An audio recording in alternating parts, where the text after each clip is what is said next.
None of us really know. None of us really know. I know. No, I know.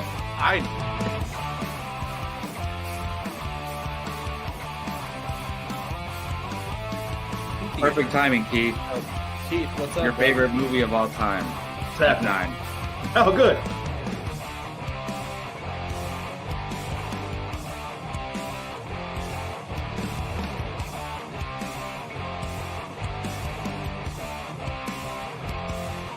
How is there any other choice than Remember the Titans being number one? I'm curious. I'm spoiling mine, but Well, let's see. Here we go. Yeah, that's a good I'm question, not even Brian. done talking. you shouldn't be talking at this point. Well, it doesn't matter because he's not here yet. What's going on, everybody? Welcome back to Apocaflix Movies and Apocaflix Now. Thank you all so much for joining us and hanging tight for the slight delay. 100% on my end. As we were right-clicking live, an advertiser knocked on my front door and interrupted our show for about 5 minutes. So, I mean, it was about a 5-minute delay. So I'll take the blame for that one because it was literally, and Brian can attest to this, it was like as I was clicking live and then the dog started barking and yeah, I can think of two other reasons, but that's either way, we're here. It is Guardians of the Galaxy Volume 3 week here on the show. The 5 of us, all got a chance to watch it over the weekend. We all went to 3 different showings. We didn't get a chance to see it together, but that's just because certain times it seems like theaters are doing wacky things these days, and specifically the theater we went to, they decided to put the 3D showing in prime time, which was just a massive mistake. So we were like, no. Yeah, it was exhausting. But we're here. We're excited to talk Guardians of the Galaxy. The rest of the crew will be joining us here shortly. We're going to start the show off with the Movie Watch Challenge segment, just a half part of it to kind of get the thing back up and running. We've taken the last couple weeks off, and then we're going to get into the full-blown spoiler discussion right off the bat, and then we're finishing the show off with a soundtrack draft. We're going to be drafting a soundtrack for our lives, and we'll explain it a little bit later on in the show, but it's exactly how we did it last time. So save as Siri goes off on my phone.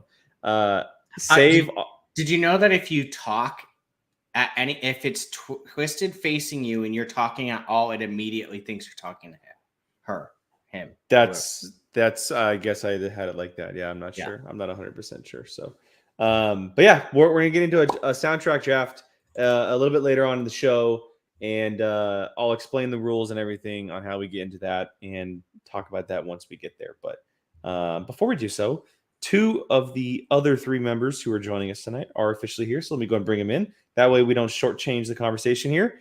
We have one Jacob Bartley and one Gio Ramos. Gentlemen. What's up? What's up, guys? What's going on? Man, okay. It's been a day. I'm happy to be here, but shout out to my brother, Johnny Quest, with the super chat. I don't know if you guys acknowledge I was going to bring that up after the hey dudes. Okay. No, you're fine. Let's bring it up now. Yeah, look, we got a very, very incredibly generous donation from Johnny Quest, and for many who don't know, Johnny Quest is Gio's actual real life brother. And he says here, San Francisco and the song from Fanboys. Thank you, Johnny. Much appreciated, man. So, Nice. Which I'm sure we'll bring that back up once we get to the draft a little bit later on the show. Fanboys soundtrack, by the way, absolutely classic. So, but yeah, Brian, I'll just go down the row. I haven't asked how Brian is doing yet. Brian, how you doing? Nothing special. I got to try Raisin Canes for the first time today. Again, nothing special. No, it's just the sauce. It's literally the only thing is like the sauce, and the sauce isn't even that like. Look, I appreciated it way more when it wasn't in our town. I used to love getting it in Vegas and LA, but now I don't like it as much as I used to. Well, because they opened one literally down the street from where Jacob and I work, and so Is it open now? Yeah, they opened. And there's one in Elk Grove, and there's one in Roseville, and Citrus Heights. Dang. Yeah. And the first one was in Davis. That's yeah. So our principal got it for us for Teacher Appreciation Week, and the stupid high school teachers tried to basically eat it all. By the time the middle school Wow. lunch came, there was 4 pieces left, and I went off on the principal and was like, "Go get more," Dang. and we got more. But yeah, no,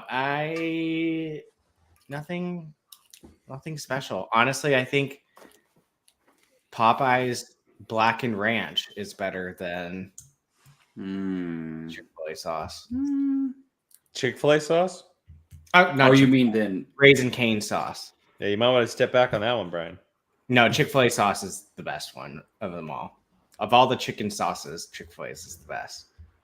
I say that as someone that used to buy. Well, them their all. sandwich is definitely the best, I would say. I wouldn't go there, but yeah. Other than that, nothing too crazy. Just trying chicken. Nice.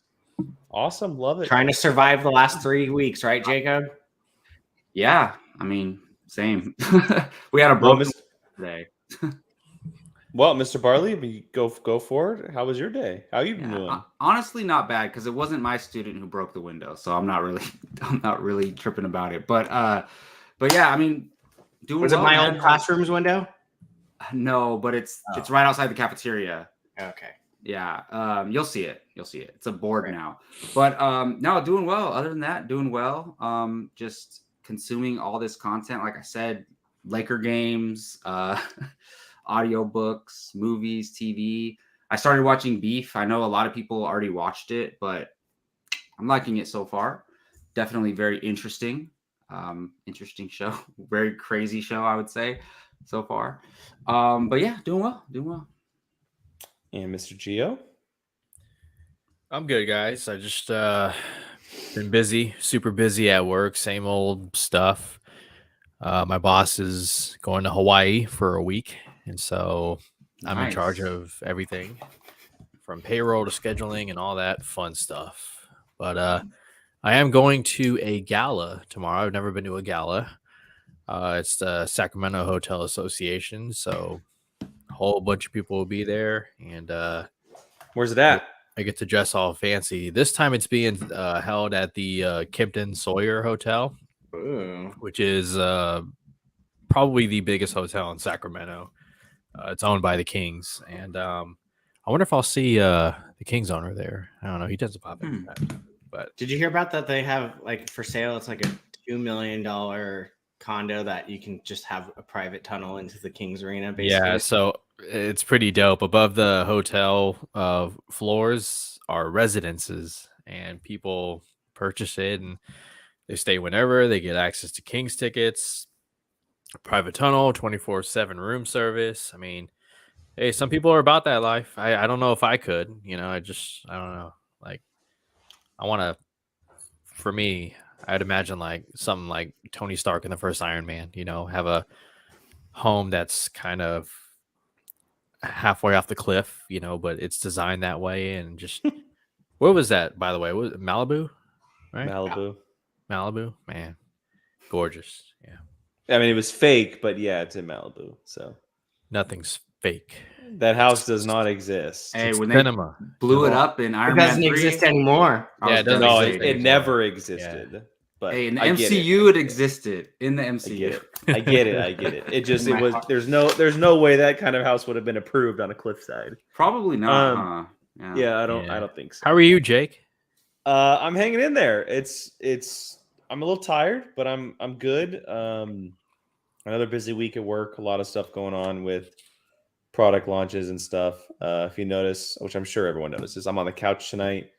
Gabby is currently working, so she is in the hot spot in the garage. So I'm kicking it on the couch. So I apologize for the shaky camera. If the computer starts flipping around, it's on my lap right now. So Or puppies.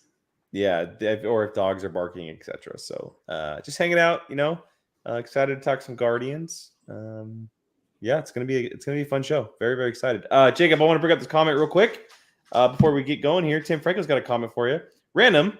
I saw Jacob was wearing a WGU shirt in a video. I work for WGU. Wow. Interesting. Yeah, that's my online university right now that I'm getting my teaching credential from. So what's up, Tim? Can you fast track my degree? No, just kidding.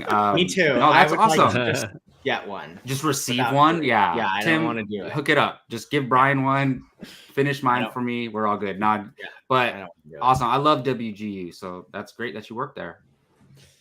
All right. Well, before we get into Guardians, we're gonna catch back up with the movie watching challenge. Brian, bring up the wheel. We're not Bring gonna up have the a image. the wheel. I said what? The wheel. I asked. No, bring up the image before I bring up the wheel.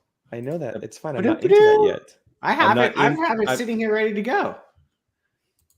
I just have to I'm click so- share. I'm so confused. Here. There, you want it? That's not what I. Do-do-do-do. Oh man, Brian, who are you challenging how tonight? many cooks in the Oh. kitchen? get it now. Gio's getting the wheel because I'm bound and effing determined to have him watch Ladybird. So I'm hoping it's nothing but Ladybird. Nice. Didn't I challenge you? Now you bring it up. I mean, no Oh, problem. crap. Was it? It's fine. I think It's we okay. missed like Hey, 3 weeks, so let's just roll with it. I Yeah, wasn't let's here roll with last week either, Yeah, who so cares? I don't even know what's happening. yeah. What I kind just of want you to movie- watch Ladybird. You still got like a month off, Gio, either way. So it's fine.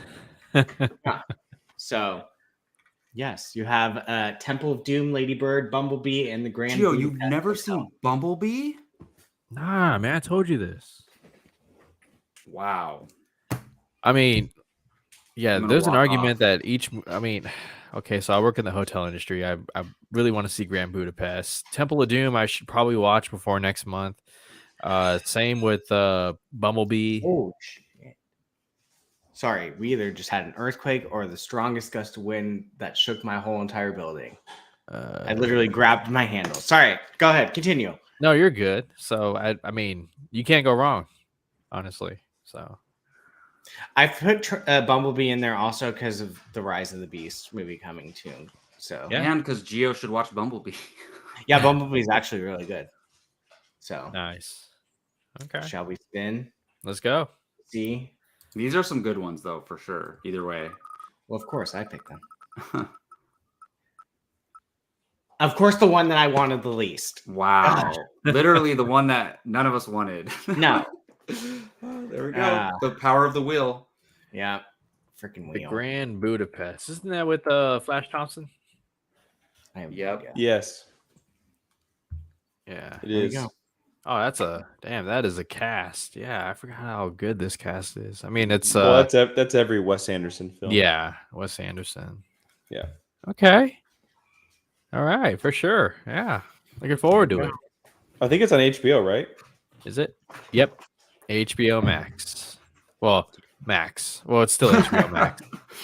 I don't know. Max. Yeah. I don't. I stand with everyone. I don't agree with that title, but whatever. So, That's just stupid. yeah. All right, well, there it is. Gio will be reviewing Grand Budapest Hotel next week and then challenging someone else on the channel. We'll get to that next week in a separate video. But for now, let's go ahead and stop putting off the inevitable and get into Guardians of the Galaxy Volume 3. We're going to take the next probably 30 minutes plus 30 to 40 minutes to discuss the movie in all the detail we possibly can in the time allotted for it. Full spoilers, so anybody who has not seen it, you have been warned. This is your one warning.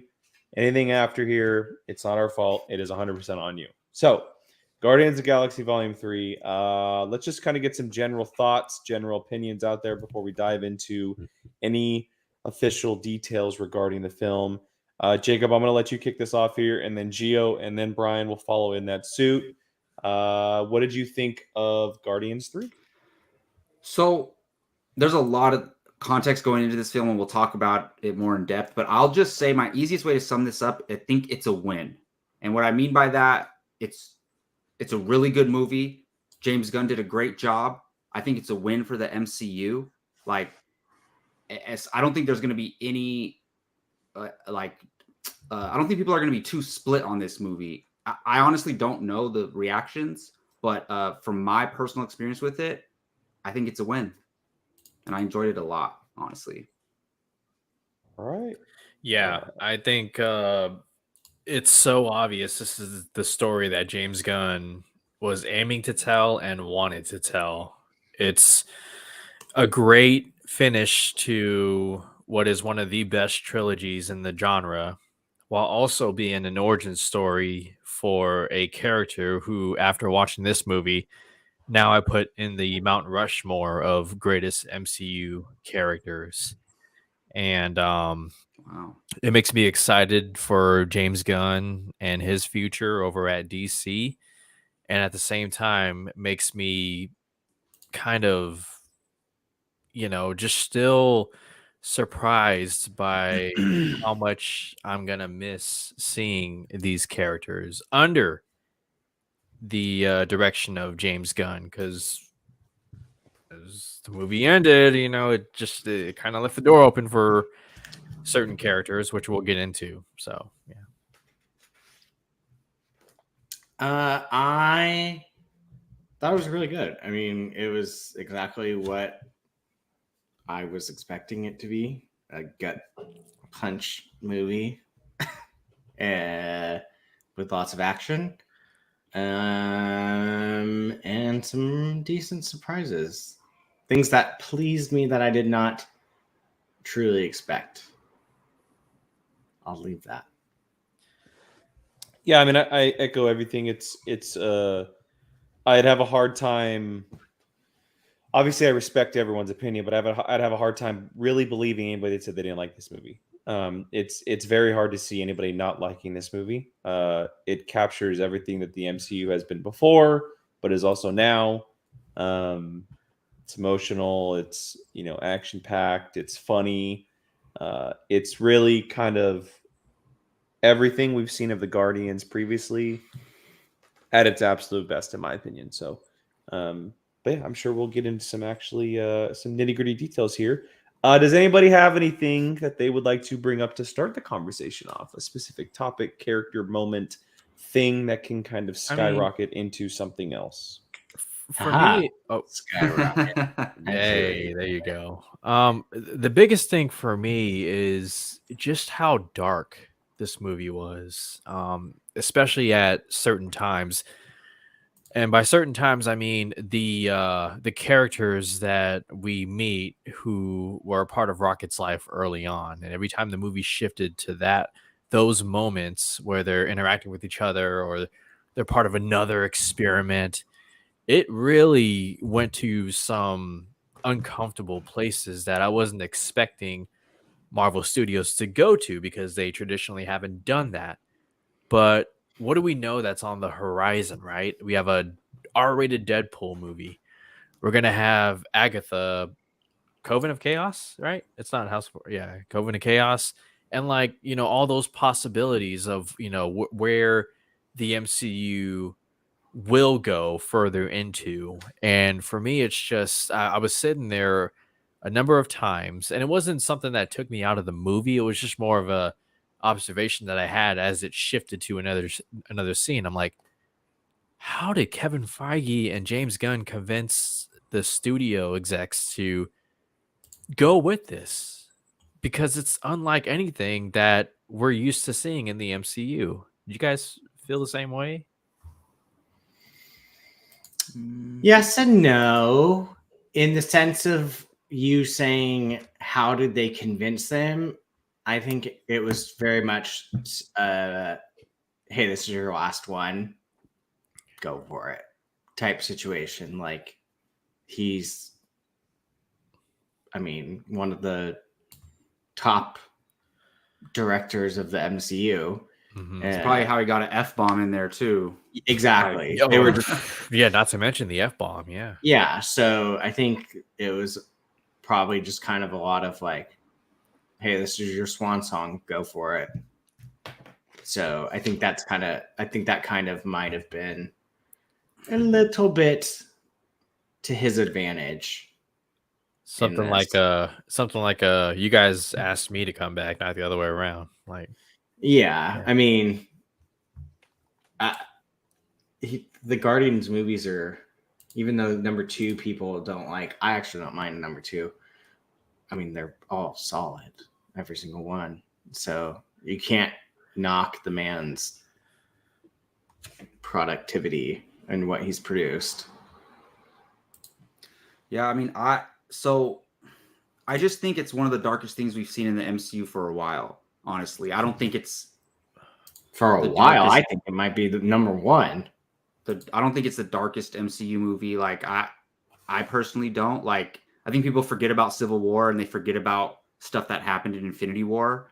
But this was a very, they kind of pushed the boundaries a little bit from what we've seen in the MCU so far. And I know we're probably thinking of the Rocket stuff with his friends and all of that, and then what he did to the what's the guy's name, the villain, The High Evolutionary. High evolution. yeah, what he did to his face, like, oh my goodness, that I couldn't believe they showed that. Not they didn't show it happening, like they cut away, but then they showed his face at the end, which was, oh my goodness. But he deserved worse than that, to be honest. So yeah, I did appreciate it though. Like the story called for it. It wasn't like forced or anything like that. I think the story called for it. So, and it worked for me. Yeah, I mean, I do think that it's up there as far as the darkness of the MCU. I don't know if there's really a classification for the absolute darkest because they're all different versions. Yeah, of there's dark. not. Civil War is dark in a very different way than Infinity Wars is, and then Guardians is. Guardians is in the aspect of animals and the mistreatment of animals and something that's very realistic in our world today. Whereas stuff like Infinity War and being snapped and stuff in Civil War, like it's very different. Not to say that it's not dark, it's just very different. So it might be the darkest just in the sense that it's so realistic to us. But I don't necessarily think that. I mean, maybe to an aspect, but I don't know if James Gunn had to,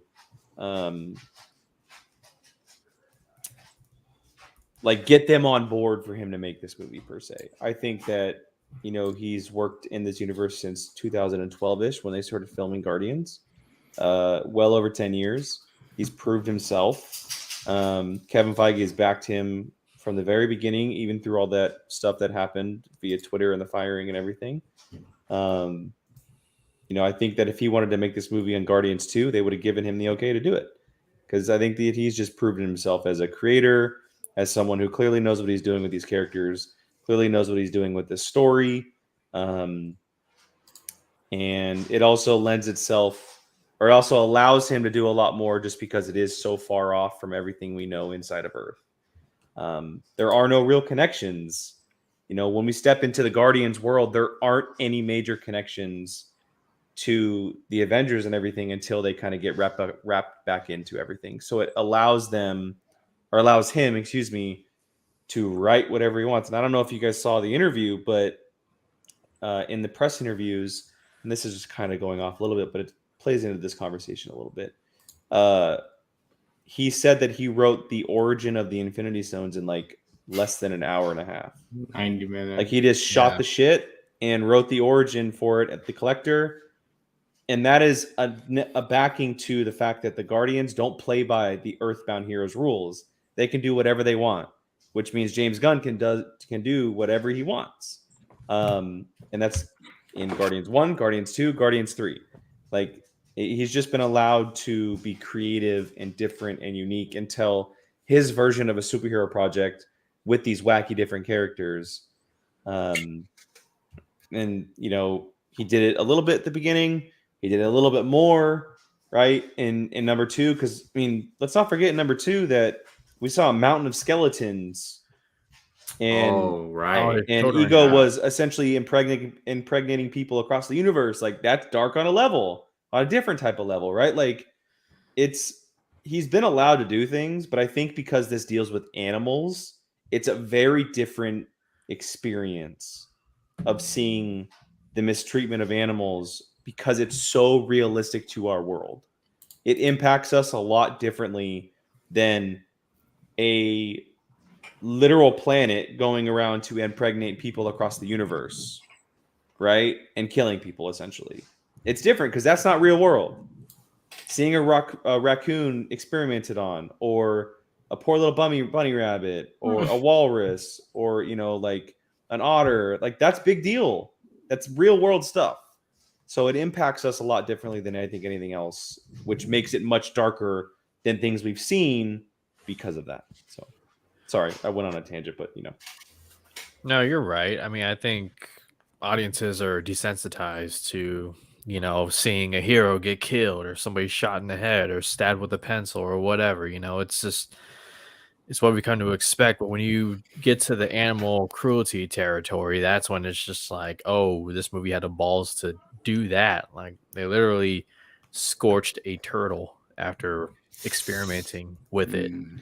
You have a rabbit with its mouth freaking shut like a freaking Saw movie, and of course, what happens with Rocket? It's some really dark stuff, man. So yeah, I mean, I thought what was done to Rocket was bad until I saw the rest of them. So, gee, Yeah, all right. kind of. Oh, go ahead. Well, just quickly, Jacob, I want to bring in our fifth member before you. Oh yeah, continue. go ahead. Yeah. You're up next, but so I'm going to bring him in. Keith is here. What's up, buddy? Good evening, guys. How's it going? We're just going to jump right Good. back into the conversation, Keith. Jacob, continue on before you fit your thought, man. What do you got? Oh yeah, I was just gonna say about the animal cruelty thing. Like it was kind of obviously it was a theme throughout the movie, and they tied in at the end. Remember when he's like, "You guys get all the higher life forms out here," and then he goes back and he releases all the other ones, and they're like, "I thought we were only getting the higher life forms." And then so like, I love what James Gunn did with that. Like I thought he handled all of that stuff beautifully, and then like what happens to Counter Earth, like they just nope, never mind, it failed, it destroyed it. And it's like they tie it in with the comedy, right? Like Star-Lord says an ideal society isn't like a guy with a cockroach head buying meth, and then the high evolutionary's like, you're right, it's not. And then he's like, time to go. And I'm like, oh my gosh, like he literally like creates societies, he creates planets and just destroys them. It's like, as I'm not saying he was the best MCU villain, not at all, but like he's one of the more cruel MCU villains. He might be he's the cruel, the most cruel MCU villain of all. Like the one that we like, oh my god, this guy needs to die. Like he might be the worst, honestly. So they did that well for sure. So that in lie, I mean, this is the hardest part for me is balancing my like and dislike for this movie. I didn't like this movie because of all that, but I liked the movie, if that makes sense. Like it's the same exact thing, ironic, it's the same director that I had with The Suicide Squad. right. I liked the movie, but it hit literally for movies, those are the two things that I have a hard time watching. Just blatant people getting killed and just like that, and animals getting hurt. Those are probably my two hardest things. Did I enjoy the story and what was going on and what all of that did? Yes, it was great. Did I not like it and it kind of ruined things for me a little bit? I mean, I was sitting next to Jake. I was holding like my sweatshirt the whole entire time. Sometimes even just like this. Like I was just like, no, I can't. I'll be honest, it's probably a movie I won't ever watch again. Just because it was that. That's fair. That. Like it's a like kind of almost I seen it once. I'm good. I enjoyed it. Not again. And if I did, I'm definitely going to like skip certain parts. Yeah, and you're not alone, dude. I can only imagine general audiences who don't follow these trailers or anything. They just, oh, Guardians of the Galaxy, here it is. And then, oh my God, they're like. Exactly what I told my sister. Right. I was like, do not go into, if you are going to go see this movie, because she's casual, but I was like, if you're going to go into this movie, no, it is freaking rough. And you are going to get upset by a lot of things, and it's not as happy-go-lucky as the other Guardians movies, even though Jake's made a point that I forgot about, like the mountain of skulls and dead things from Volume 2, but we didn't see and have feelings towards that Like mountain. we didn't watch it happen, you know. Yeah, we with didn't that. fall in love with the character only for it to be killed. And the ironic thing is that PETA is praising Loving the the movie. loving it. It's like, okay. So yeah, but Well, it's for probably me, because like it's trying to show the cruelty of, you know, animals being abused. Like in order to make audiences feel a certain way, you have to show it being done. Like Yeah. and so it's like that's probably why it's a movie in support of animals and against animal cruelty, like for sure. Even though it's showing it happening, because it has to show us what it is before they get us to dislike it, basically. I have a PETA's headquarters is in Norfolk, Virginia. So I had a friend back home that went to work there, and part of their orientation is, I mean, they show you videos. You sit for like several days, all day long, just watching videos of the worst animal cruelty you can see possible. Like they show you that stuff. I'm good with the commercials with the sad song, and then Oh, it yeah, shows one sad face after another sad face after another sad face. Next thing you know, my wallet is out. And That's PBS Kids compared to what they show you right. in the PETA headquarters. You know. Yeah. So yeah, it doesn't surprise me that PETA would be, you know, supporting this. All right, well, let's step away from animal cruelty. Let's get into some more fun times regarding this movie, because this movie has a lot of fun. It's very comedic, very adventurous, a lot of action. The heart of it, obviously, a little dark. Jacob, I want you to bring up something specific, whether it be action, whether it be a moment, something that might be very heavy regarded to the MCU. What do you got? Yeah, well, okay, since you brought up the comedy, I do want to touch on this because I think it's important, because like everybody loved Guardians 1, right? Like, oh, this is so fresh, this is so new. We've never had a comic book movie like this, like using a soundtrack as like part of the story and all, and then like the comedy. Everybody loved it. And then 2 comes around and it's like, whoa, like that was like a little too much, like crazy wackiness. Some of the comedy was a bit too far. They tried to get edgy with some of the comedy in Guardians 2, and it just like, I remember like Rocket saying stuff and people not laughing at all in Guardians 2, but it was like supposed to be funny, but it was just like going way too far. And so I think James Gunn kind of mastered the recipe a little bit in this movie when it comes to that, because like this was going to be a dark, heavy, emotional movie, but he infused the comedy in it so well. I felt like to me personally, like I never felt like the comedy was like, it didn't distract me. It didn't take me out of it, where it did in Guardians 2 a little bit.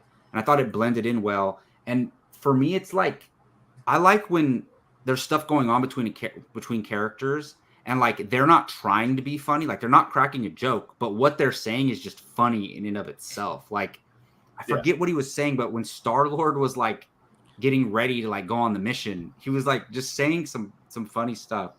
But I forget talking the to exact Gamora. lines.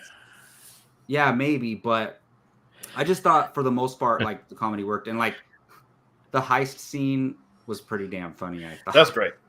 Yeah, The color of the comms, red is blue, blue is. I just want to know, did That was very anybody feel like like they didn't like the comedy? Because that'd be fair. I'm just curious. It was 10 times better than the second one. I think so. Yeah. I just, for me, if I had problems with comedy, it's around the Adam Warlock character, which I'm sure we'll talk about. Interesting. And it's just, I mean, subjectively speaking, comedy, you guys know that's the most subjective. So just because, you know, it didn't all work for me doesn't mean, you know, it didn't work for you guys as well. But when we get to Adam Warlock, we'll talk about that. So yeah. No, I like it, Jacob. I think the comedy worked very well. And I think every character got their moment to kind of shine too. They all had moments. It wasn't just like 1 or 2 characters. Every single character had at least 1 or 2 moments of comedic timing within the movie.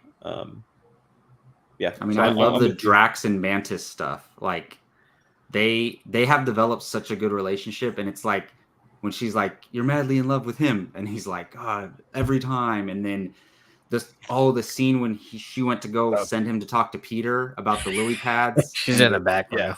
Being a frog and all that. Like, that was hilarious. And like, again, it's a important scene for the character, but it's also funny. Like, so that's the type of stuff that worked for me for sure. Yeah. Well, since he was mentioned, do we want to talk about Adam Warlock? He's obviously a big part of this. It's funny because I was deciding between the comedy and Adam Warlock. Look, out when it comes to the movie, his future is probably, I'm not going to say the brightest, but it might be the most important coming out of the movie.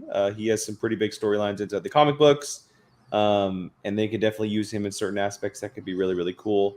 Keith, you haven't talked a whole lot, man. You got a lot of comic history. I'm sure you have a lot of relations with Adam Warlock. Start us off here. What did you think about Adam Warlock, Will Poulter, the way they used him, and are you excited that he's finally involved in the MCU?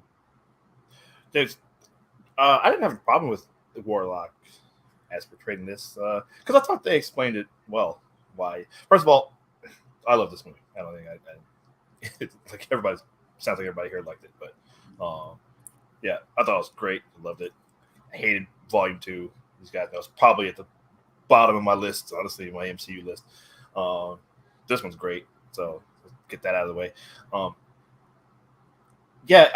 Will Poulter. What else is he in? I don't know. The Maze Runner. All those. We're the Millers. We're the Millers. Detroit. He was, so Keith, just reference in case you don't know, and Jacob, Gio as well, maybe even Brian. He was supposed to play the lead elf in the Lord of the Rings show, but he backed out because of this. That's right. Okay. Oh, He booked this role and decided to do MCU instead of Lord of the Rings. Yeah. Interesting. All right. It was also going to be Pennywise. Smart move. Oh, really? Okay. well, that's right. That's right. Yeah. Okay. Yeah, I can see that. Well, I like him. Thought he was good. Yeah. I was thinking about this. He was very silly, but like I was telling Jacob, and all these characters they're all idiots. Like, everybody's an idiot. Like, if you look at the way they've been developed since since the beginning, really, since volume 1. I mean, everybody's a moron, and I say that lovingly, like in a good, funny, goofy way. And even like you look at Thor, like even when Thor's around him, like, he's an idiot. It's kind of it's funny, but yeah. And they say Adam Warlock is explaining that like the High Evolutionary hatched him too soon, so he's kind of like a child. And if you've been around any bratty little 2-year-olds, terrible twos kids and their terrible twos or whatever, that's how they are, Except obviously he's a super highly evolved super being. But yeah, if your 2-year-old could shoot you with hands, with laser hands, they definitely would. So it's kind of how he was. I just remembered. What did she say? Like, take care of him or like scare him or something? Right. And he just roast completely the dude, incinerated the guy. That was very funny. But yeah, I thought he was fine. He's so. I was thinking about this because I knew this would come up. He in the comics, like in the Infinity Gauntlet, the Infinity Saga in the comics, he's so serious, and he's kind of like Vision, like the way Vision is portrayed in the MCU. He's just like that. So I wonder if maybe that was literally Vision in the MCU. Yeah, that's how he acts. He acts just like that. He's like super saying up there. I didn't even think about that either. So yeah, so this is like a version of him with way more personality, like a version of Vision, like with actual more, not the Vision we saw like in WandaVision, where he's he's so bland in the comics. Right. Yeah, Warlock's just like that. He's just everything's just super serious, and especially once he gets the Infinity Gauntlet, and he at that point considers himself a god, and then he created Magus and all that stuff. I don't know if we'll see that. But I mean, I love that he does join the team, obviously at the end, which I love. So I thought he was cool. He's way kind of powered down from where he is in the comics. Mm-hmm. I think that may come as he evolves, though, because he's. I think possible. they kind of made it a point to kind of like say that by saying, "Oh, you took him out of his cocoon too early. Right. He's a baby." Right. So it's like someone's gonna end up effing around and finding out at some point, and he's just gonna go full kablam. Yeah. And I wonder when we get to what are they? What is it? Secret Wars and or Kang Dynasty, whatever Kang happens Dynasty. there. If there's going to be something where he's like what they did to Vision in Infinity War, where they immediately, incapacitated him, like he can't because he's so powerful. Yeah. Because Warlock, even in Infinity Gauntlet, like in the book, like he kind of just stays out of it a little bit, just to see what's going to happen. Like Doctor Strange. Right. Yeah. Exactly. Yeah. And then until eventually he just literally just takes the gauntlet from Thanos, like in that division. But so yeah, because it gets to the point where he can do anything. Right? So like, well, okay, he's way. So in the comics, just for reference, in the comics, is he more powerful than Captain Marvel? I'm guessing yes, right? Yeah, pretty much. Pretty much. Yeah. Yeah. But in the MCU, it's the other way around. Right. It's like At least it's like right now. It's like Keith said, he's damn near a god. Yes. in- Yeah, 'cause I was gonna So in the comics, he wields the gauntlet with all 6 stones with no effect. And it doesn't Yeah. harm him, right? Like it harmed Thanos. It almost killed Thanos. Yeah. Like, and I was gonna say, if Captain Marvel showed up in that movie, she would have wiped the floor with him, I think. But I think he could become more powerful than her. If they're saying like he has more power to gain, then yeah, I think so. It affects him in a way, sort of, in that he becomes. So It doesn't powerful. physically. It doesn't. Physically, yeah, hurt no. him.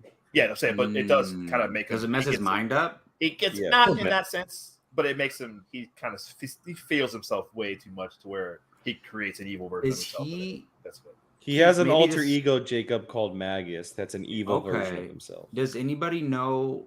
Because like in the movie, the High Evolutionary created his whole society, right? And then they created him to be the warlock of their race. Is that the origin in the comics? No. No. Does anybody know? In the comics, they were trying to make a army of him. Yeah. Okay, But and they The only made cocoon one. and all that stuff is real, but it's not. The sovereign is completely made. But up it thing. wasn't done on Earth though, right? No. Like it's Mm. all it's cosmic. Oh, I wish I had. Yeah, it's all cosmic It's literally stuff. right there. I can't reach it, but The sovereign is a completely made up thing by James Gunn. Okay. Yeah. Oh, so like he's all gold, so he just like made a people that would be. the he was same made. as Yeah, I Adam can't Warlock remember is? who created him, but it may have been High Evolution. I don't remember, but he was meant to be a prototype for an army. Okay. But he And, turned kind of like what you saw with Vision, where Ultron, Yeah. Vision was supposed to be Ultron, and then he turned good. That's kind of basically yeah. it. And then there's only one. Yeah, Yeah. makes sense. Yeah. Good to know. But I liked him. I thought He it was good. he was created by the Enclave, a group of Earth-based scientists who sought to create the perfect life form. Oh, They raised him at the Beehive on Shard Island. He was originally known as him. Yes. And he was a member of the Guardians and as well as the Avengers. Yeah. Yeah. well, I I'll just mean- say I liked him, to be honest. Like I think all the comedy came with like he's supposed to be not fully developed yet, right? Yeah. So like Yeah. he's like 65% ready to go, and like so I get it. And like to me, they actually did some really dark stuff with him too, like with his mom and all that. I It's was like so bummed. I thought like I know, right? Yeah. so I figured once that happened, I thought he would go after but the High Evolutionary has control over him. Like he's more powerful than him. I don't know. He said something that he can alter gravity or something. The High Evolutionary. Yeah. But like I thought Adam Warlock was going to go ham on the High Evolutionary, but he didn't really. Yeah. So I don't know. Well, Yeah. they had to kind of depower him. But also Otherwise he was could've- Well, yeah, you're right. that was Rocket's fight, though. You know. Yeah, he was it was getting right. Well, beat yeah, up but the that's whole what time. Okay. That's what I'm saying. Like, if you're going to introduce Adam Warlock in this movie, then you have to make sure that he's not powerful enough to one, You're right. look like he can take everyone on, but two, not get involved in the fight because it is Rocket's movie. It's his fight. That's fair. If Warlock is fully powered or if he's like a prominent character, then it wouldn't make sense. So Do love being that it was Rocket's fight. Rocket, I love. What a great character! I love what they've done with him, because I love how they established, oh, he's so smart. And we've seen that. We saw that. He put that crazy gun together in the first movie. He put that missile gun thing that killed Ronan. Or Nebula's arm is made by him. Yeah, right. Yeah, right. Mm-hmm. Yeah, Nebula's arm. He's always trying to. We've seen it. He's always trying to get like Buddy, but he's trying to get Bucky's arm and stuff. Getting the guy's eye and everything. Did you? I'm sorry, but quick sidebar. Have you guys seen the theories that's the Sentinel? That's the Sentinel technology from X-Men: Days of Future Past. It looks like it. Wait, A little bit. What part? Nebula's arm. I can see that. I guess I was getting more. Do you remember the Kree warships that looked like they were like twisted spirals? Yeah, that's what it reminded me. Yeah, I can see that, Brian. Yeah, that's a good point. I didn't see that. That's interesting. But I do love that. Just High Evolutionary, great villain. But I think he's a great villain. Marvel going back to their whole thing of it's a great villain. They just kill him, but this guy had to die. So, but this is the one time where I was like, I hope they blow this guy's face. Yeah, off. 100%. Yeah, well, Well, and they they did made blow it his face off. So. They also made it a point that he's a villain that didn't want to take over the world. They had the line in the dialogue, right? Star-Lord was talking. I didn't need another purple whatever to take over the world, Universe. And he says, I don't want to take over the world. I just want to make it perfect. Right. And so, which is kind of he may not realize that. Yeah, Thanos was doing the same thing. But so yeah, they had to be killed. But him getting so frustrated, upset with Rocket, that Rocket was smarter than him. Like, and that's probably essentially that's essentially what he was upset about. And I love that Rocket was prepared all these years. Like, if he ever ran into this guy again, he was ready for all his weaponry that he had for him. Like that scene at the end, just jump to the end where, like, he thinks he's got Rocket pinned up on the thing, and then Rocket immediately had a thing to counter it, and then like they all just jumping in, beating him up. Like, I love that so much. That was so good. I love that. Yeah. Well, speaking of family fights, can we talk about the hallway fight? Ooh. Man. That was dope. Yes. That was dope. Yeah. I was thinking during that scene, I was like, every movie needs a hallway fight scene because that was pretty epic. It was pretty epic. Well, I love how that reminds me of, sorry, go ahead, Jim. I was just going to say, and I don't know if anybody noticed because it was just so enthralling, but it was also a tracking shot. Oh. Yeah.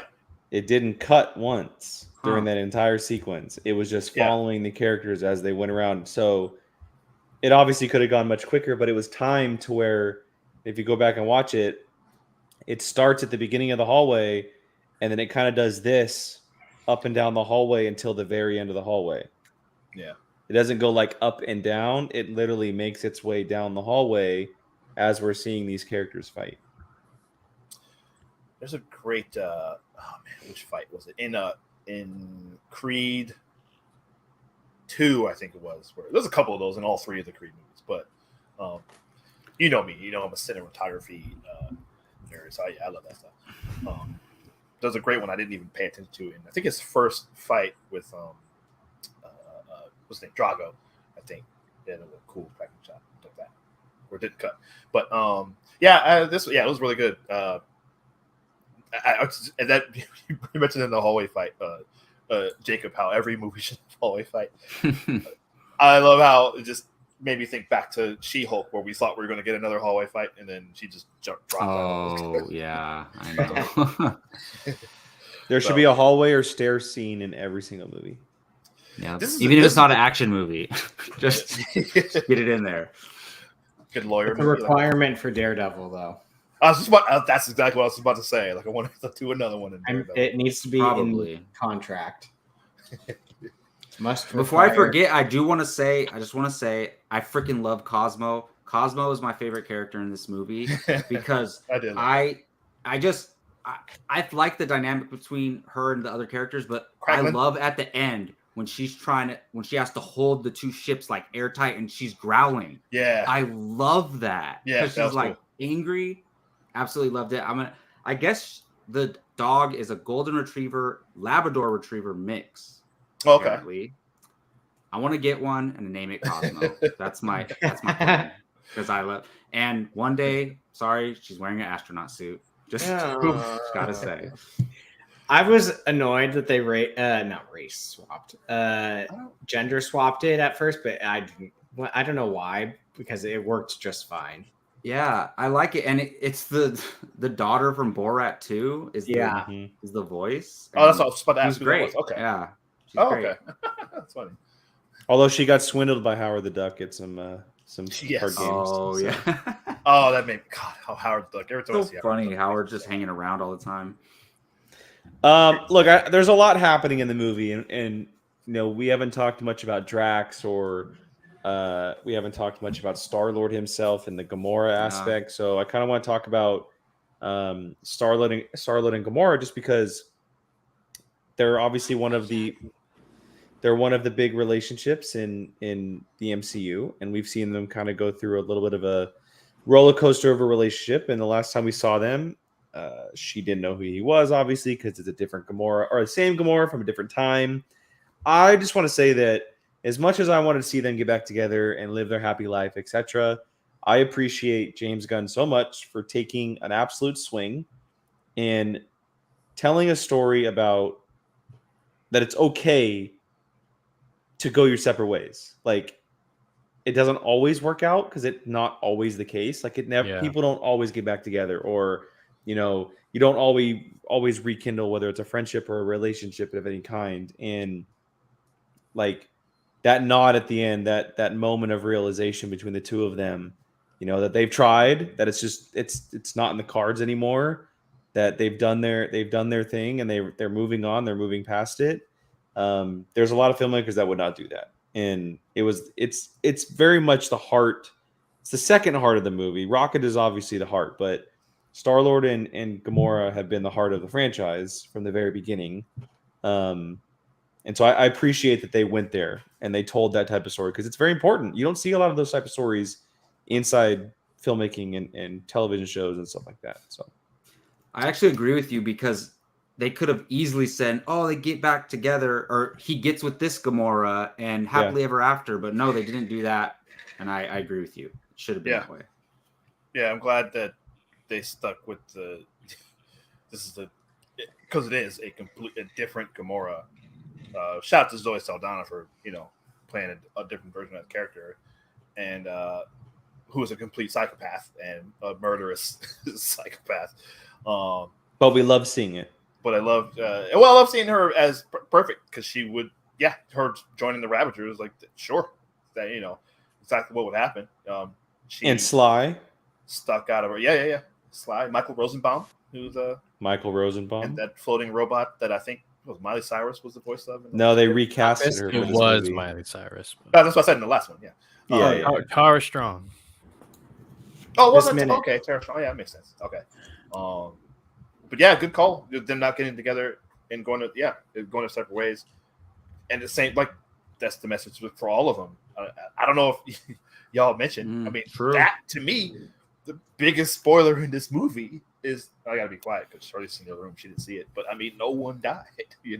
Yeah. I'm shocked. Which it actually makes sense. It actually makes, like, as much as we theorized about it for weeks and months leading up to it, it makes a lot more sense for this team or these characters or this family to not have to mourn over a death. Right. Because if you think about it, right, like, Nebula and Gamora have gone through the ringer with Thanos. Rocket went through what he went through. Groot continues to die every time he gets blown up or something. They lost Gamora already. Like, they lost Gamora. Star-Lord Star-Lord was not just ripped away from his home planet, but then he found out his father was an absolute asshole. Like, everyone's almost died once. They've all gone through the ringer. Like, Drax lost his family. Yondu. And Yondu, like, killing one of them wouldn't have made as much sense as the emotional impact of realizing that they're just going their separate ways, like Right. that they won't be together anymore, and that they're gonna go on and do different things, and we're not gonna see some of these characters ever again because of it. Like that's just me personally. I don't think we ever see Gamora again. I don't think we ever see Drax again, and I'm starting to kind of feel like we don't ever see Nebula again. That's just me personally. 100% we'll see Nebula again. I think if anyone, I don't know. In my opinion, I think she's the one that does go on. I hope out of so, everyone. but I think Star-Lord does. Well, Well, the legendary Star-Lord obviously. will return. You have to say that. I think that Nebula's gonna leave because she's gonna go run with James Gunn to DC. Well, also, all right, we know that Dave Bautista's not coming back, right? Yeah, he's So he's, they And put we know that Zoe Saldana's not yeah. coming back. They They both put said Dave- we're done. Batista with Nebula on Nowhere. They could easily say, "Oh, he left," but like, do you think he's going to leave those kids that he's, that now he's No. going to be like a father figure to them? And like, so either Nebula leaves, where would she? I don't think she would. So who knows? Her first of all, I will say, talking about the deaths. The first scene in the first movie was Star Peter's mom dying. True. So yeah, everybody's lost so many people. So you're absolutely right. Once we got to that point where they're all going to live, they were teasing it all throughout. Someone. It just felt like this person's about to die, and then I would have had a hard time if Rocket was in a coma this whole movie, and then he just dies. Like, see, I said I knew. I didn't think they were going to do that. Of anybody, I didn't think Rocket or Groot were Well, going to die because they've done it to them so much. Yeah. They had me in the first act. I was like, wow, does it happen this soon? Really? I mean, that's I'm with you, Gio. I went, oh my god, kept they're doing waiting it for right it. in the beginning. I was like, okay, where is Peter Quill's scream at? I Where is Drax see, getting I'm blasted with in you, the Gio, chest? because I thought what was going to happen. When this started going down, I thought it was going to happen, and they were going to tell like the 24 hours up to that point. And then at the very end, we See, I wish I had your guys' brain while watching, because when I was watching that scene, I said to myself, "Oh wait, we haven't seen this trailer scene. Oh wait, we haven't seen this trailer scene." And That's so why I the stopped watching entire time, I was like, "Oh no, they're not going to kill him because we have this moment with this in the trailer." Yeah, that's why I stopped watching trailers. Exactly that. Because remember, I said that. That's just regarding Rocket, because Yeah. Rocket obviously was put in the coma super early, but then I was like, well, wait a second, and the scene I'm talking about is when him and Groot are in the hallway, and that was in the trailer. Yeah. That was in the very Right. first trailer. It was like almost one of the opening shots of the trailer, and I I'm don't even like, remember that. Yeah. well, okay, we haven't seen that. They're in the suits. It's got to be later on. See, And that's it doesn't why- hurt my experience, but I just But it's better Wait. than not. yeah.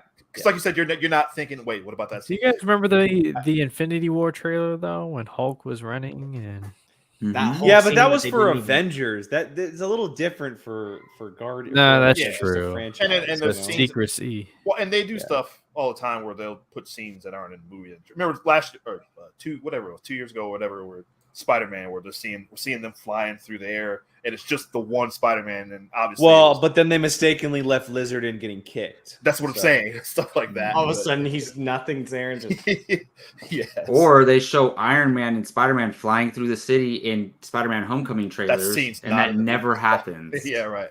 I have a poster of it. Yeah, Never yeah. happened. What are you talking That- about? No, it's the very end of the movie. yeah, it's the very end. Iron Man and Spider-Man. Iron Man and Spider-Man? Yeah, it's Oh, I the don't very think end of it's the the movie. Is It's it? the last scene before it cuts Yeah. black.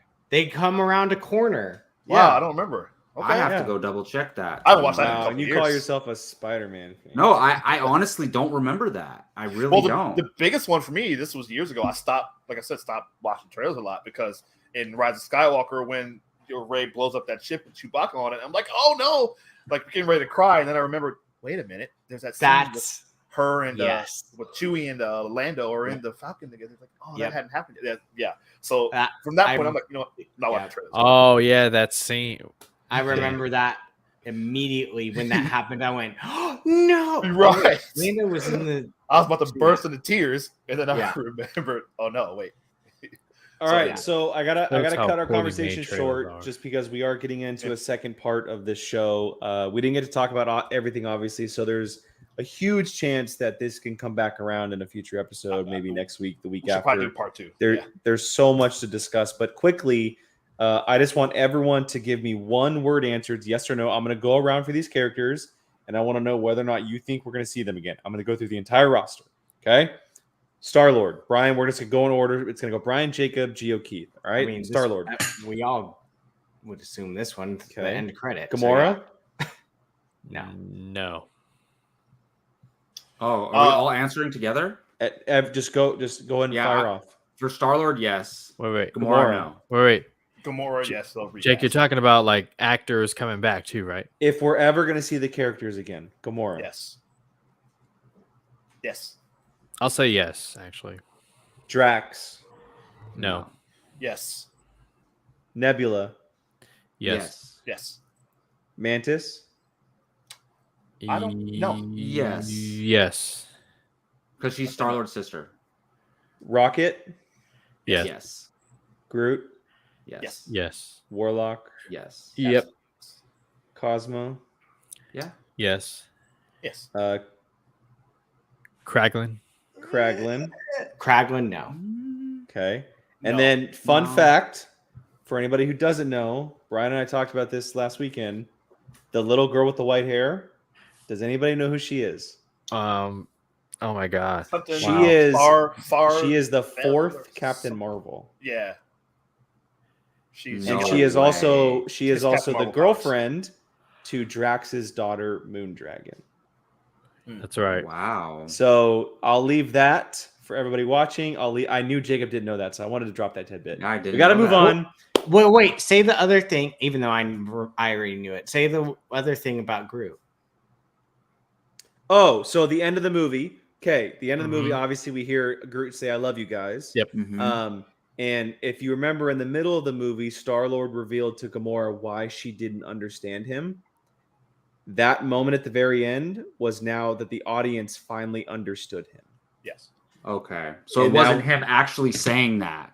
No, Yeah. it's now just us understanding him and being able to hear him truly. Because we're his friends. Right. Yes. Aw, that's Such a- great. That's man, great. So it But seems hold like on. it's You're telling me one of those little girls just magically has superpowers?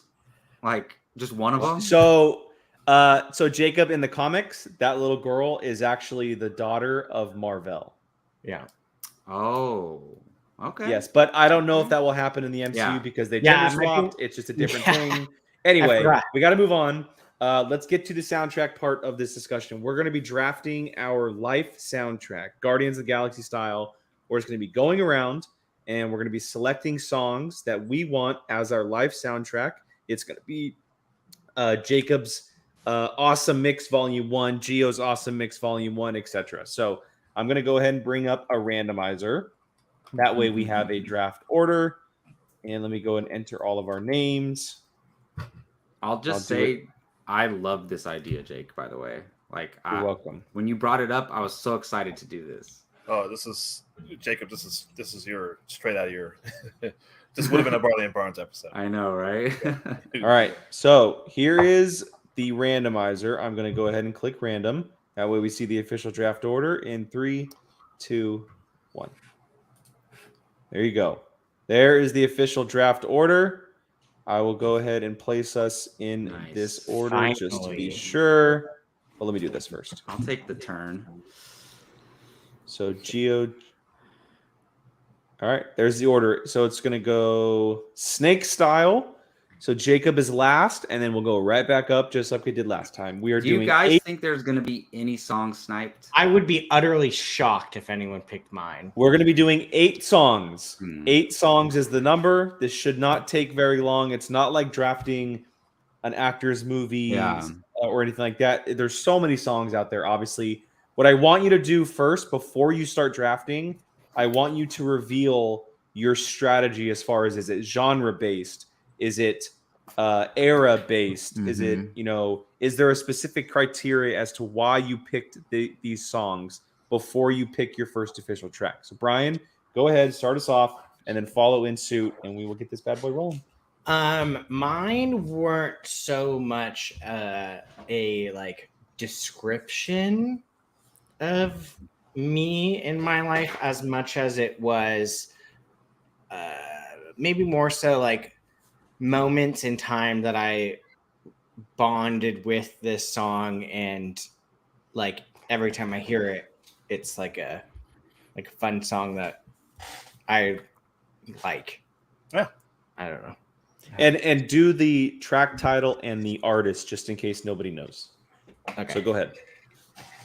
So my first one is going to be Lights by Journey, because it's about the Bay Area where I am from. All right. Oh yeah, they're from San Francisco, aren't It's a they? good one. Yep. All right, Keith. Are we Well, writing this down? You need to write them down individually for yourself, so I have them later. Oh, but I meant like to make sure. Okay, never mind. Ignore me.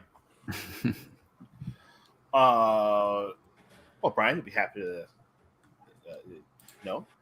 Another Bay Area artist I'm going with. Song that I love. First of all my songs, as I revealed last week, I'm a teenager in the 90s. I was a 90s teenager throughout the entire 90s. Just about just about all my songs are from the 90s. So If anyone's gonna snipe one of my songs, it's Keith.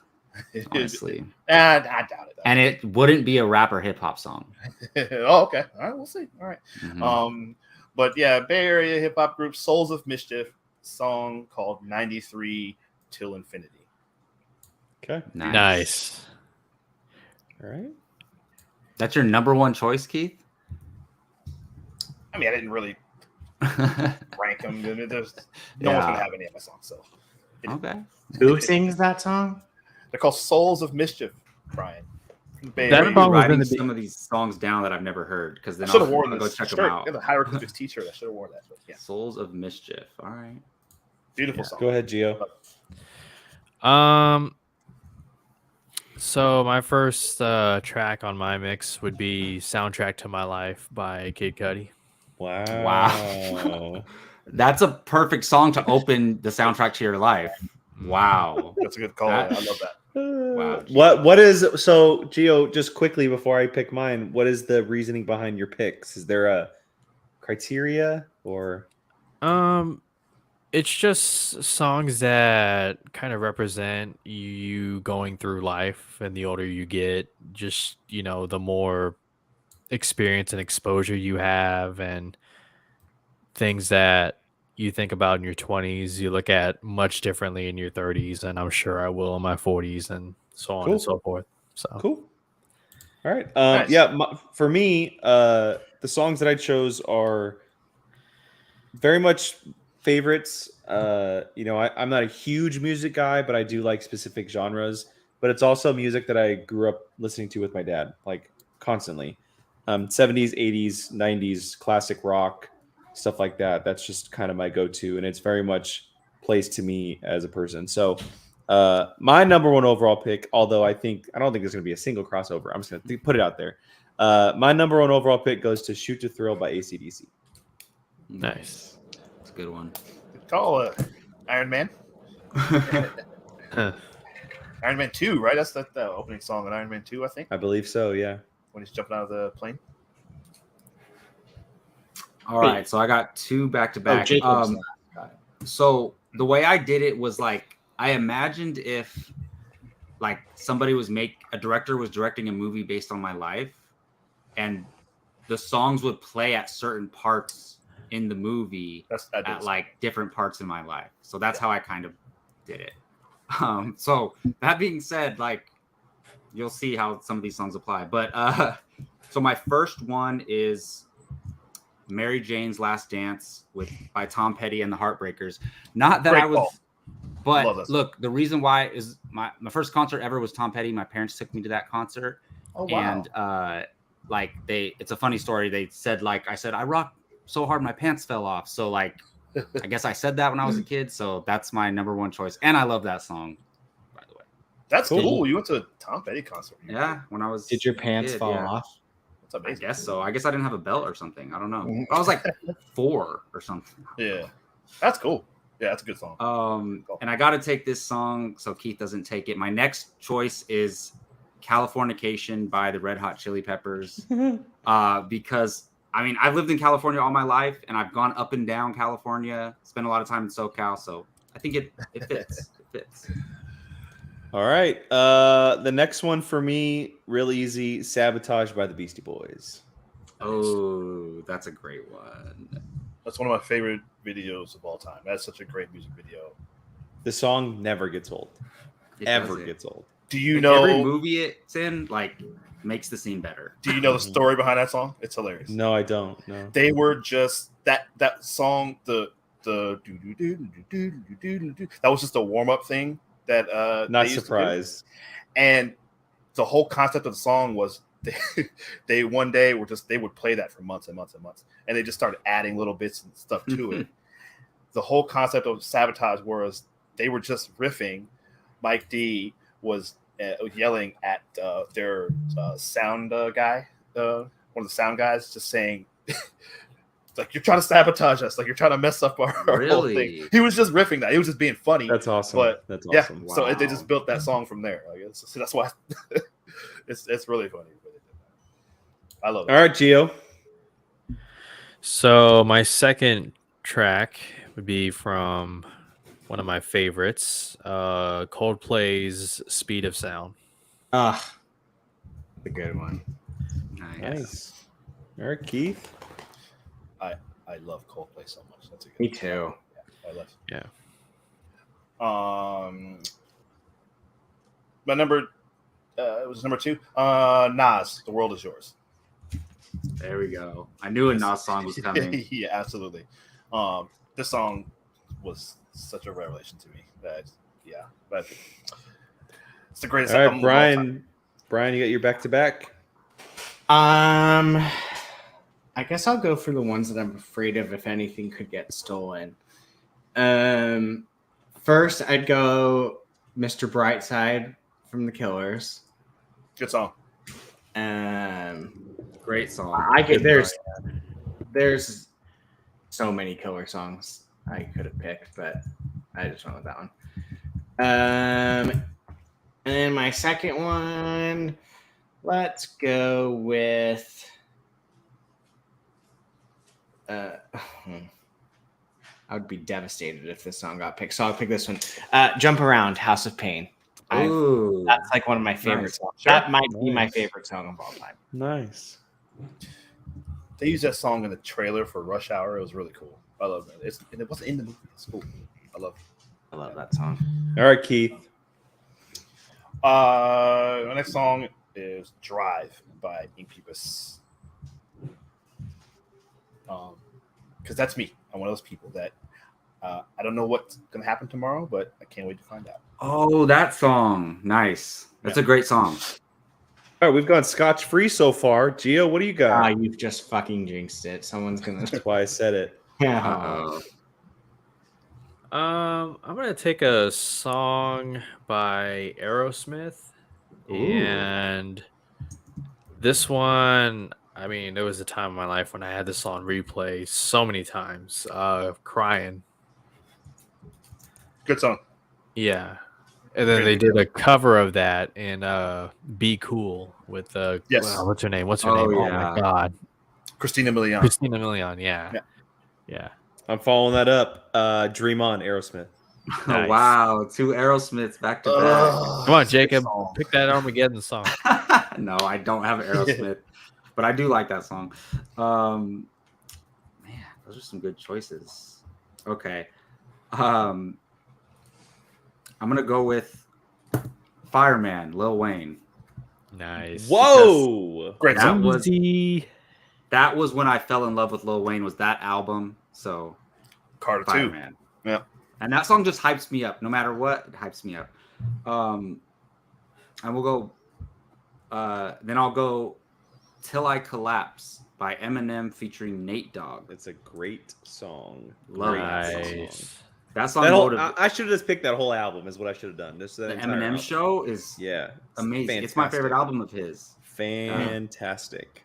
So Till I Collapse. All right. I don't think this one's going to be taken off the board at all, but it's just an absolute favorite. I got to put it at the number 4 spot. I'm going Freebird by Leonard Skinner. Ooh, nice. Sweet. Okay. Well, I needed another rap song because I love rap and love hip hop. So I went with Jay-Z's Lucifer. Great. Okay. Beautiful. Keith likes that. Produced by Kanye West. Great song. Son of the morning, I'm gonna chase you. Mhm. Good call. Love that. Where? Oh, I forgot. What's my next? Oh, Diggable Planets. Rebirth of Slick. Everyone knows that, right? Yes. Sorry. If you Cool see like her, that. I'm cool Say like that one more that. time. I'm cool like Cool that. like that. Oh, that's that song? I didn't know the Yeah. freaking name of the song. What is it That called? always It's called Rebirth of Slick by Diggable Planets. that always happens to me. Like I don't know the name of the song, but then I hear it, I'm like, oh, I know that song. Yep. Dang. Okay. Karen, no women sing. Well, wait for Jacob, okay? Hang on, Karen. Celine They're Dion, coming. okay? Oh, I definitely Yeah. have woman songs for sure. just wait. I'm going for the ones that I'm afraid might get taken first. Karen, I got 3 of them coming. Same. My first one is going to be "Don't Stop Me Now" by Queen. Oh yeah. That's my favorite Queen song. I probably. tried to pick a Queen song. I didn't Yeah. choose one though. If I ever did karaoke, that would probably be the Which song. one was it? Sure. "Don't Stop Me Now." See, that's the one I would have chose too. We could have had a snipe. I almost went with that song. I would have killed you. Brian, that's your karaoke song, you said? No, it's not my was- karaoke song. I don't Oh, like Brian's, yeah. karaoke, but if I was Yeah. forced into it, that's probably what I would go with. Okay. That's a good call. And I will go with. I'm curious if anyone has even heard this song. "Starry-Eyed Surprise."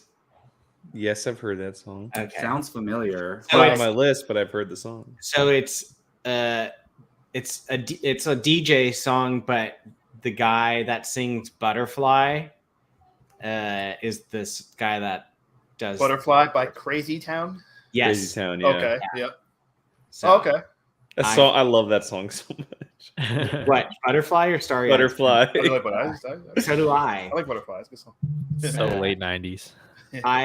God, that is like, I could hear that song all day, every day. I never heard that. Okay. I gotta check it out. Listen to it. You probably will because I might it's have. been in commercials and Yeah. stuff too. Yeah. Okay. All right. So, Brian, you're at 5 or 4? 5? That was 1, 2, 3, 4, 5. I've been writing them all down. All right. Keith, we're on round 5. What do you got? Halfway Okay. there. Karen. Mary J. Blige. Be Happy.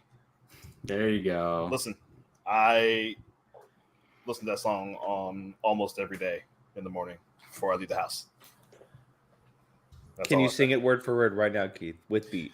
How can I love somebody else if I can't love myself enough? No to know tone whatsoever. My time goodness. to let go. Bust the All right, instruments out. Gio. I'm gonna follow up Lucifer by Jay-Z with Boulevard of Broken Dreams. Oh, good call. Wow. Green Day. Nice. Interesting. I walked this lonely road. Only more than I ever know. All right, I'm gonna go for the next biggest song on my list. I'm gonna do the "Immigrant" song by Led Zeppelin. Ooh, I almost had that one. Hey, You know what? Speaking of that, really quick, not to derail, but we didn't get. We're talking about the music. Stunned. I was stunned that this movie opened with Radiohead, with "Creep" by Radiohead. Right? Stunned. That It I was. like, It was kind of. It was like. It was two different eras of music for sure, different than the last two movies. It was, but it was more. I thought there'd be more '90s ish stuff because it was a Zoom '90s 2000. Mhm. But you mentioned, I mean, the Immigrant Song, because Led Zeppelin was famous for not letting anyone use their music for anything. Yeah. I think School of Rock was the first time they let. Well, and the reason I remembered it is the epicness was used in Thor Ragnarok. Thor, yeah, that's right. Yeah, Thor. Yeah, see, that's right. Like so, Jake, what would you be 30 years ago, doing? they never would have done that. In like, how would that song apply to your life? Like, what would you be doing in that while that song's playing? It's either when while I'm hitting a home run. I was gonna say it's baseball, definitely. Or absolutely smoking a driver down the fairway. Nice. No, this is Jake's at the plate. The runners or teaching my future son how to ride a bike. That's good too. That could work. I can imagine that scene with the runners coming home. Jake's at the plate waiting for the ball. There's gonna be a play to plate, and he tries to run into me, but I'm trying to run. Yes, that's that scene. Not a brick wall, the Berlin Wall. Hey, there we go. All right, Jacob, you got 2 back to back. Oh, it was on me. Okay, so all right. Nope, not that way. Here we go. All right, I'm gonna go with "Heartless" by an artist featuring T-Pain. What? Yep, I love that song, and oh my god, it's not even his best song. Helped me get through a heartbreak in high school. So, my god. And then we don't have to make any other comments on this next song. We can just move on afterwards. S&M Rihanna. I don't think there's any problem with that. I love that song. I don't think there's any problem with that. It's funny, but there's Rihanna no problem. is my favorite female singer of all time. So. That's an interesting song choice. That's okay. Nothing wrong with Rihanna. And remember what I said about how my songs apply to my. Damn, Jacob, what are you saying about yourself right now? Oh God. All right. What the hell? Chug along. Let's go. All right, moving on. This was mentioned. This was mentioned earlier in the chat, and this song is just absolute, just hype song, 100%. The Ballroom Blitz by The Sweet. Nice. I wish that song, as great as that trailer wasn't attached to that movie. Well, now it's attached to me, so it's okay. There you go. Now I'm gonna think about Jake every time I hear it. Okay. My list has been pretty dark so far. I mean, Crying, Lucifer, and Boulevard of Broken Dreams. And I'm gonna light it up just a little bit with Kanye West's Amazing. Great. That's probably in my opinion. He who shall not be named, Gio. Come on now. Hey, sorry, kids. I'm joking. Kanye West was technically, Jake. I'm joking. Technically, they're not really actually saying his real name. Yeah. Did you guys hear what I said? I said by an artist featuring T-Pain. Yeah. It was back when he was still good. Yeah. No. Classic Kanye is. Yeah. All right, Keith. Anything from that album on garbage. Let's see. Where am I at? 1, 2, 3, 4, 5. Okay. His album with Jay-Z was good. The Far Side. That's the group, the artist. A song called "Runnin'." By Chris Brown? No, Far Side. Oh, okay. With a PH. Is it called Runnin'? Runnin'. Okay. If you're an Entourage fan, you would have heard this song in the ending credits of Entourage in, I think, season 3, maybe one of the first. Just once? Oh. Well, they always play songs at the end. A different song. Deep pull from Keith. Yeah, you would have heard that. They also did Passing Me By. Yep. That's Far Side. Yep. I thought about that song. I actually thought about that. But that's actually, yeah. Beautiful song. Anyways. Shut up, Jacob. I'm just make fun of him. He just picked a sex song. You can make fun of him. He just picked a kink song. What? Why? I'm not thinking about that still. All right. I am going to go with. Wait, are these my last 2? No, you have 3. 1, 2, yeah. 3, 4, 5. You should have 3 left. Oh yeah. Okay, sorry. Okay. I am going to go with my first one being Young and Beautiful by Lana Del Rey. Mm-hmm. It was the theme song to The Great Gatsby movie. Oh, nice. I freaking love that song. I like Lana Del Rey. And I actually adore that movie too.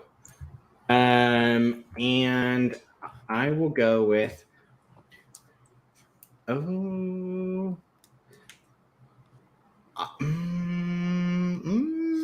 I guess I'll go with I'm gonna go with All Too Well, the 10-minute version by Taylor Swift. That song is a 10-minute version. banger for a 10-minute song. Ugh, 10 minutes of Taylor Swift. It's Oh, and I know her the whole- Bohemian Rhapsody. okay. I never thought I would know a 10-minute song the whole way through. Freebird, Oh, Word for 10-minute word. song. Huh? Freebird's a 10-minute song too. Is it? There's Yeah, a version of it anyway. Yeah, I bet. Yeah. Yeah. So Same with Atomic Dog, right? Keith. Mhm. Yes. All right, so Brian, you have one left after that, correct? Mhm. All right, Keith, pick number 7. Listen, there's a 13-minute version of Sugar Hill Gang. No one cares. Rapper's Delight. Rapper's Delight. Yeah, 13 minutes. Half of it's just instrumentals. No, there's like 6 verses on that song. That's great. All right, 1, 2, 3, 4, 5, 6? Okay.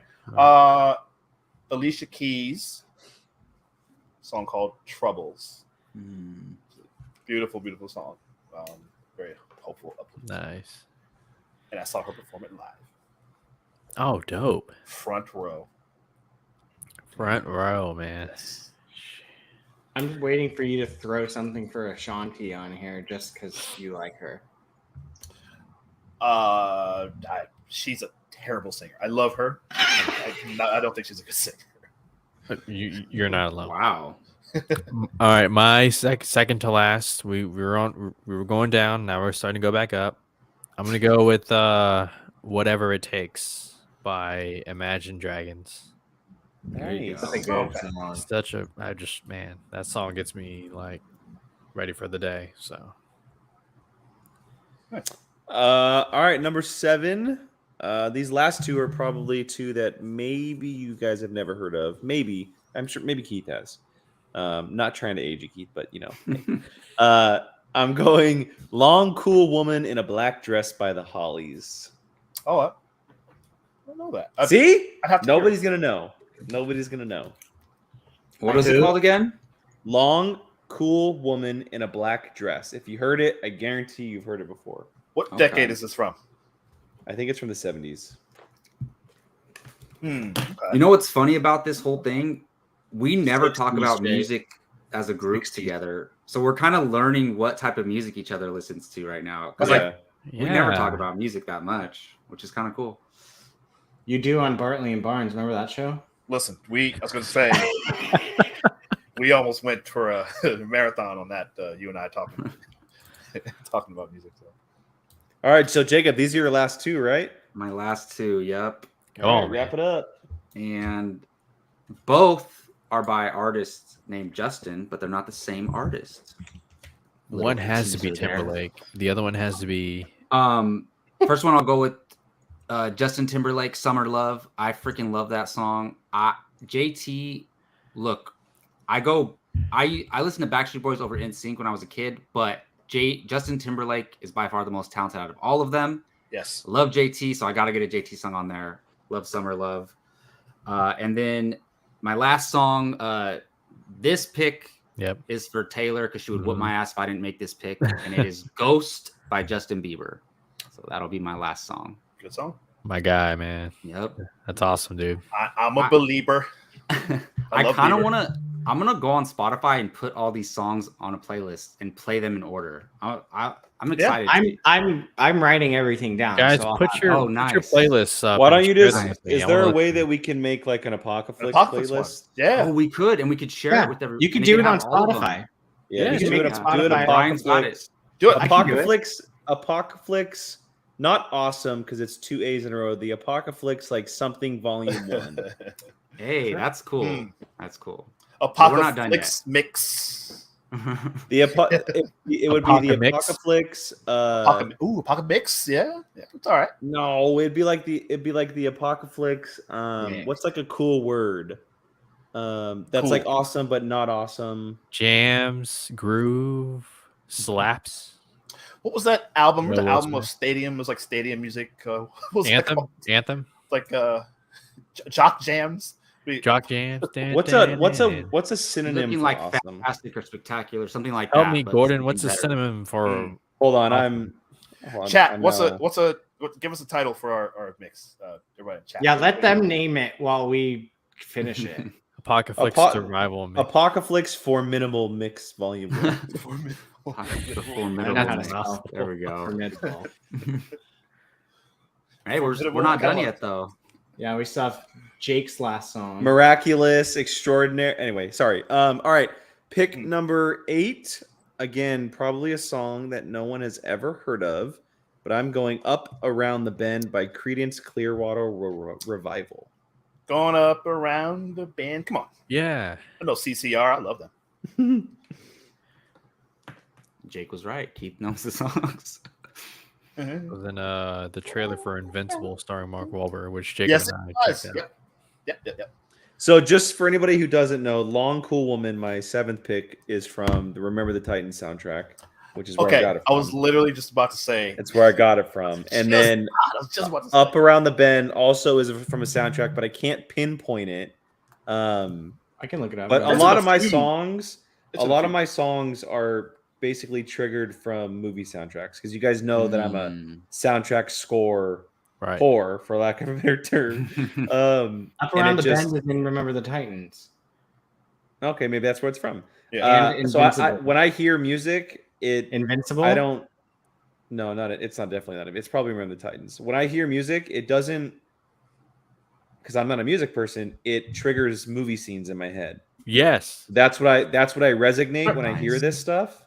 Yeah. And I heard those last 2 songs earlier. I was at work listening to Pandora, and I was trying to put together a list, and I heard them like, oh, like those are 2 perfect songs for me. So yeah. Yep. Michael Jackson's Thriller, 13 going on 30, Mark Ruffalo and Jennifer Garner doing the Thriller dance. And Andy Serkis. Go figure. Speaking of Michael Jackson, whenever I just want There you to go. shut off the TV and just put on the headphones and listen to music, for me, it's Human Nature. Just love that song. Beautiful. That whole. I almost was going to say just the whole Thriller album. I almost was going to do that. Yeah, man. Greatest album of. We're gonna see what his nephew Jafar Jackson does as right. in the biopic. So Yeah. Good call, man. Well, my last one, I had a couple. I know I said I had 3 ladies coming up, but I'm gonna scratch this last one, even though I love this song. But I'm actually gonna pick the greatest musician of all time, Stevie Wonder. Song, Sir Duke is the name of the song. It could have picked just about any Stevie Wonder song. Sir Duke? It's called Sir Duke. Yeah. awesome. One of those songs you probably hear in commercials, but I love that song. My last song is a song that always makes me laugh because I think of the music video and it is the dumbest music video, but I absolutely love it. And it's I Believe in a Thing Called Love by The Darkness. The Darkness. God. I love that song.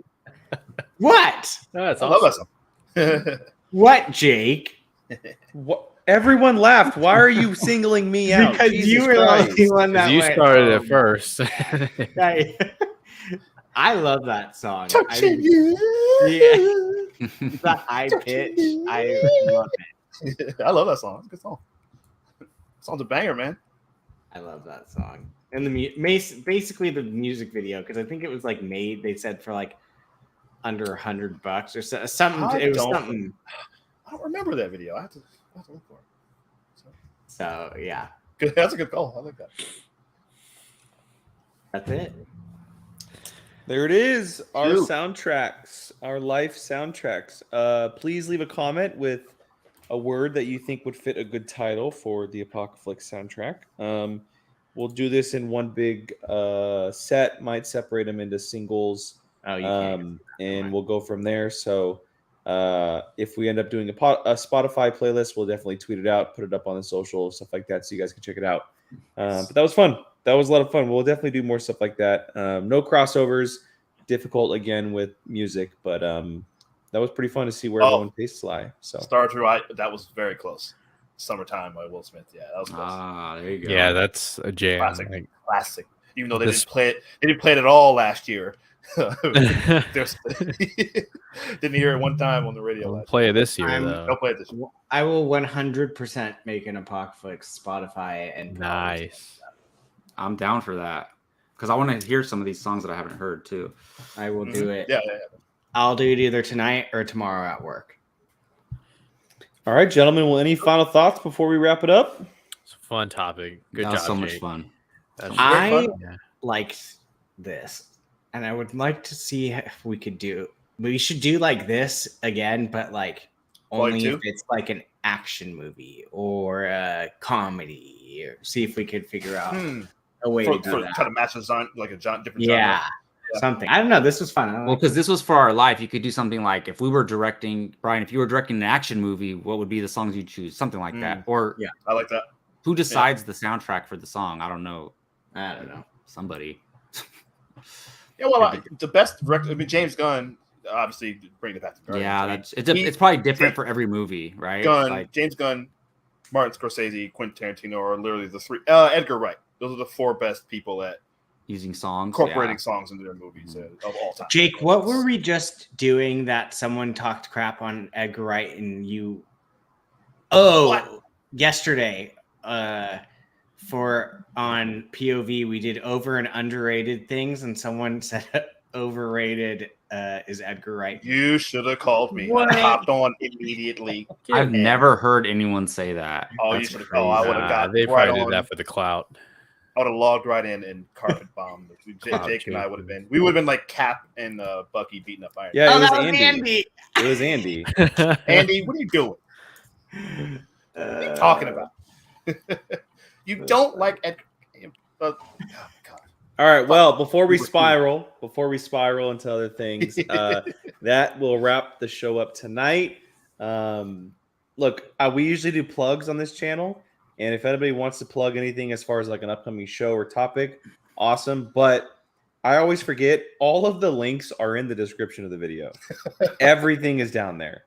All YouTube's, social medias, it's all there. Sure. So do you guys have any final thoughts before we wrap it up, before I do a full official closeout? Anything you guys want to say? Check the Twitter tomorrow. I'm dead serious. I will make the Spotify by today or tomorrow.